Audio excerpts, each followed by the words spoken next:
اعتصموا بحبل الله جميعا ولا تفرقوا. كان منكم من سوق كان نودي الشيخ محمد جبتي أكا مسكر بافاتولي أنفلو كان ديكا كان ني سوق كان يشامن تكليني عليه يجي تاري لو أبا كنا كسلي أكونا niye darsu bilbili ka damma jamana bebe sonne mamin kallon nima aw dama munu ye karanke la ye nan ka suru nyoon na fando fe aw de se ko siriya ne ba siriya ga fo mali bahru abadi do ko ye muhammad jabati sikasitala itawuta afe iba sɔrɔ mujalladatu tɔn caman abo kan k'u jigi a bolo no b'a bɛɛ la bɛɛ kan k'a bɛɛ kara su ni tile cɛ min n'a bɛ taa kuma jama fɛ tuma o tuma o y'a sɔrɔ a tilala recherche la ka kitabu 10 filɛ fɔlɔ ka sɔrɔ ka taa jaabi di mɔgɔw ma muhammad jabati albahis العالم المؤلف الخبير العارف بالله an bɛ nin bɛɛ seereya a bɛ ala lɔ nɔrɔtigi don inshallah ala ka nadem o killo awulo ba kunna koro chaman bala de ne bora farikolo minna mbora kuna bara minna atle nya koro ni killo kunna kidi salo kunna a way dunya mo tanya la dum ko abada de way dum bilbili baw doti ne re jole ay wanko ala ni nyanga karmo bay oh ne fana yika karamo doyde ne ma se kan jomba kuna kasala kuna o hina nanan sunna kosobe foka mbonci wala parce que anta fatura kadini an do mali ma tansro kan jo ngulu ba kuna ala yu ken bal ma cheya akara ko mi nyiro ba ngulu ba de nyakoro haqiqatan foka ndafiya rahimahullah ala ka hinala ala ka yafama sayakoro munna mo be sa namasa abita wolo tumandela yadi sayay haramade ma here de wala ka here tala ni allah taala saya josan ko mashi kanasa yadi o kadanye wala o mandanye yadi o da kadi anna wala o da mandana ni saya ala saya josisa ni saya nyasiran kilo kile la bebe joro sita fe akafo ki sara fe sita fe akafo ko mbesa sita fe akafo ala nkisi sayama parce que ite kisama donc ni saya tunke saya yi ala ka hina di haqiqa mais kene kan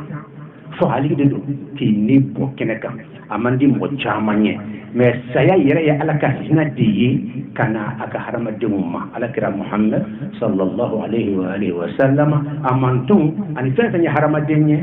saya hina di adema boni fa mukagele nama wala saya ka hina yamma obeke chugudi saya de kama hina ye munna parce que ni mo ni saya tunte ambe tumba mfa ofa ani iba ofana ba fota aniko o bedi ka sopono e de leban ka chama fani plan e be leban ka se docteur fo ka pitru ke ko fo ka se ka lafia afolo est ce que so be bulu kan mbela donwa nunun korola hadu se ka wiki jo bana ko tabe ke o nola aywa nogo de ke o nola o se ka yire ko o se ko yire seluya o nogo le mba de kata bu no te bana ko ta o ni mu takata ba ko nola o mo di jori farle nyonka alla ma ere be la man docteur fe ku pikiri ke ku fo ko se ka la yo mi gere danga dingi i mama woni fa be fa ni saya tunte antu ben de ke ka danga soro sikasi tuntola saya anga jamanen ka saya fendugo kanka fo ni sheikhu ba façon na fatura anto yerema amba fo silame soufen fe na fatura ala kira ka sunna jumanye sigi nyon de kanka siman tobi sigi nyon de kanka be kanka siman tobi ka sofono ka tanda e bani kera yoro minna ودي على كذا كسنة منا كذا كسوكو de kungo budala mimbu bari dumuni tobi na nyona ma udum suko kuma dani nyo muso koroba minye ala kam roba wolo o fatu dum suman kan kana fambe fe suwosu sinyon ka kan kana ni siman di kana la foka yoro fa dew mais an ka sunna ni an ka tasere minye ni suko kera ambe tan sigi su yoro de la fo midi ka se dumuni wati ka se dumuni manana amba foka betla ka dumuni ke dumuni akira kontroi ikanga dumuni ta kana yoro minna ni dumuni tuma sere ikata jona ini dumuni manna itala ke sigi olu tibol makono fo dumuni tuma ka se ke be dumuni ke odi ato mo chama be aka sokola alaba te joro sula dumuni wati be se ka jama bandi to o sete ale ya be joro de la jonyo sama jama ne yala ka sunna do di an kan janta ko o bana ko fa suko suma ko be saragala amma ko be duwawula asalen ko fe do ka kai ko saraga mun be ke suye afason ka teme juman de kani ko sobe lonni kelaw jaman ko la hara tasma ko de folende jahannama tasma nyangi de ke no de yi bo tasma ko ye jima fion de yi o to mai kinda ke de gawiye ane jima fion saragali ye ko de nafaka bo peske tasma jiri ba afa loni kelaw jaman ko ti ikata jima fion fe ikata de ga no fe ikata fe ni jibe kala ka dia jaman tarofi bo karamu ngeta suye nyon soso kero la loni kala do ko karanke ke suye ko ka dabla ka ti fuli nafa bo kuma ni sanfe kuma do nandara loni keneka amba fo o daliya e jumanya daliya nimbe ko Allah ta'ala ko wa alaysa lil insani illa ma sa'a fo ite harama denye fayre minke donc suye minke o de ba nafa aw bena qur'an min karaye aw bena duwa min kay ko ta nafa pourquoi parce que ayre mo ke ala ko kayre minke ko de ba nafa bon ni a sans fla ba ko man de do ko be ya fe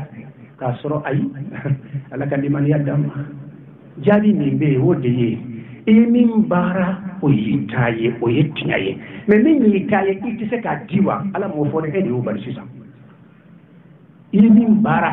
o yitaye ala yo fo tebuli abada mais min yitaye iti se ka di e o fara ka ala yo fo idi ka karo sala ta ita donke ni min bo ga di mo ma bo tigi na fa ambe le ka fam mina ko hon bam na ban na fa fana ne ko ni ye famere ke mo ka da tigi na fa ade ke fili min ga bo fo ga de mati ambe kuma da kene minye o de su sara mun be kai o fonen ko fe ka fo janaza yire ka mo bismillah ta'ziyat li sabade do li sababa mana dafa angaru be kan kaci ki sigi ka mo kumbi o dara ka sunna li sababa ko fe ni min na sokono nay ma mi sore abaka do ka be ta na yire li sababa do tambe do bari ka defo do ka baraka yoro la abi lo ko ke ka be mo bismillah alla ba baraka mo yoro be jana ki soro la donc les saba wodu ya surmani anka cheikh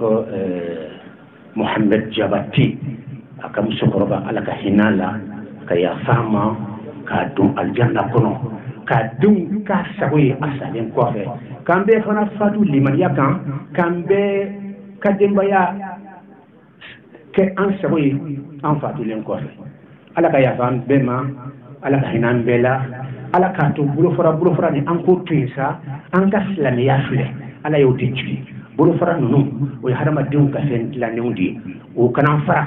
an ka fara nyon kan ko parce que an be islamiyi an ka islamiya bla nyoko ray bay ben na bere jere bidu da kele ka bu da kele fe nanye islamiya fule islamiya juma ala min chi an tante an yemun dla wote allahumma salli ala muhammad wa sallam اعتصموا بحبل الله جميعا ولا تفرقوا